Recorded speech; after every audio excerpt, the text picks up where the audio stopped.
fair tadi, sebenarnya fair je. Harry tunggu 4 bulan kot. Ibarat dia gitu. Harry tunggu 4 bulan, terpaksa duduk dengan Fair. Sayang.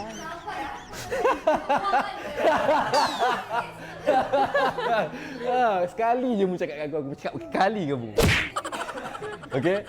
So 4 bulan dia menunggu untuk nak sambungkan apa yang belum finish tu. Jadi fair lah. Okey? Untuk dia juga dan untuk kau jugalah. Bila kau masuk sini, you want something big juga. So aku bagi sekali lagi Rizan dan kita tengok how far it goes. And aku salah seorang viewer kau lah, Rizan lah. Kalau kau nak tahulah, aku tengok sampai habis. Masih ya.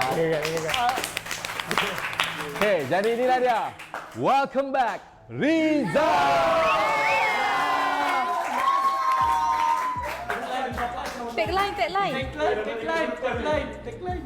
Tagline. Saya Harry, Saya Hazan. kami Rizan bukan Bapak Syamil.